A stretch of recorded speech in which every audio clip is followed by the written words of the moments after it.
now from a reverse grip standpoint, so let's go ahead and reverse it. When I do reverse grip with this, unless I'm in a position to where I have got so much adrenaline going through my body, which commonly happens in a combative situation, I will not have fine dexterity. I will not have fine motor skills. Okay, so the prospect of me being able to flip this thing like I would a Karambit, it's not going to happen.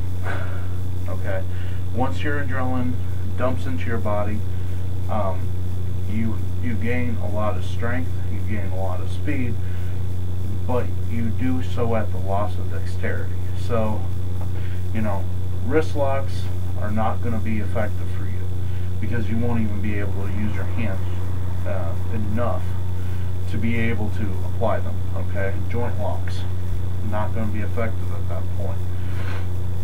So what you're going to do, or what I would do, is instead of having my finger out from a reverse grip, I would just go ahead and tuck it back into that hole and make sure that it can't be taken from me.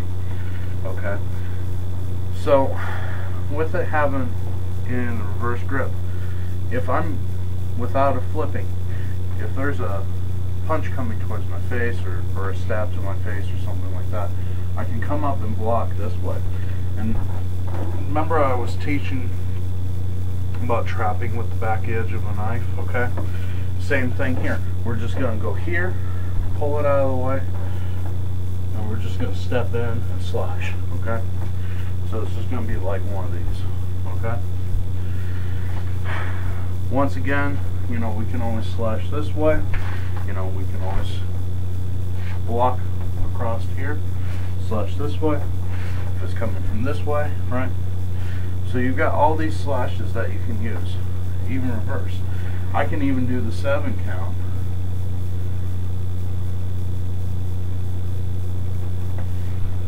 From a reverse grip. It's good to train with both forward and reverse grips. You need to know that, okay? Alright. Now let's get to the flipping. How you would want to use the flipping of this, I'm just going to use the same attack. If it's coming towards my face and I want to step out and I'm coming here, okay? Now, with my knife here, I'm just going to flip it this way so that it's being held in my hand this way, okay? And I'm going to rotate my wrist and I'm going to come up on this side of the neck, right?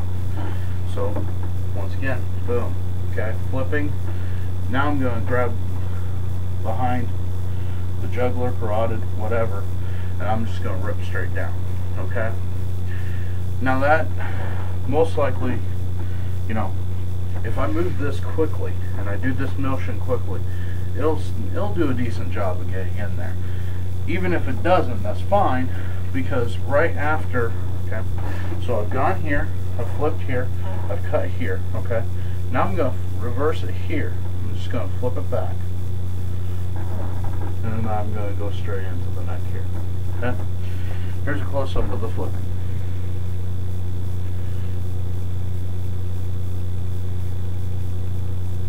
Okay? I can also flip it out this way if I want to. I'll show how to use that later. But the fact of the matter is that when you're flipping this, you know, I'm using this finger here as my stop, okay, to stop it from rotating, okay. Now after it's stopped, then I put my thumb right on the edge of that ring there, and that locks it in place, so that then when I do the wrist motion, it causes it to cut, okay. Now when I flip it back from here, I just open these fingers and just bring it back, okay. Now, here's something else that a lot of people don't tell you. When you're flipping, you do not want your ring to go past your first knuckle here. If that ring goes past your first knuckle, okay, and you're flipping it back this way, there is a good chance you're going to cut yourself on the inside of the arm. How would I know that? Okay, I found that out the hard way. So I'm going to save you that pain. Go from the first, if your ring goes over your first knuckle, you're in trouble. You want your ring to be in between this knuckle and that knuckle. Okay? So you want it to be right in there. This is good, anything else is bad. If it's over here, it's too far, and guess what? It's going to fling out of your hand. If it's too here, you're going to cut yourself on the arm. So you want to be right in the middle there. Okay? And then you're fine. Okay? That's the best way to do that, to make sure that you don't cut yourself on the inside of your arm. Okay? Now, remember how I told you I was going to teach you how to use this? Okay? This flipping motion. Before, I was teaching you flip this way. Okay? This one, you flip opposite. See the difference? Over, under, under, over. Okay? Now when I go under, I'm just going to go straight into that same grip that I just showed you of locking here, right? So that it looks like that, right? Okay. Now where you would use this is, okay, if I've got my knife down and for some reason they haven't seen me pull it, they haven't seen me get into a reverse grip for whatever reason, okay, if I want to do something quickly, and rather sneakily actually, I can flip it this way and just come up from the bottom. Guys, I think you know what I'm talking about. Girls, what I'm talking about is splitting the tree here. Okay? So that's what we're doing here. I don't have to flip it like this. I can actually just open these 3 fingers and then the knife will just drop right into that grip and come straight in. Come up from the bottom and pull back. Okay?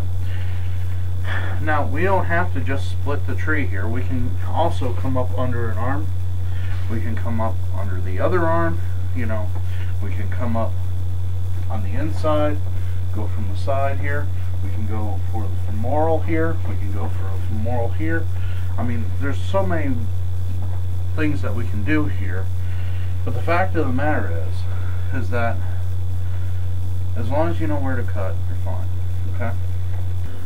I appreciate your comments. I appreciate your views. I appreciate your time. Defend your homes wisely.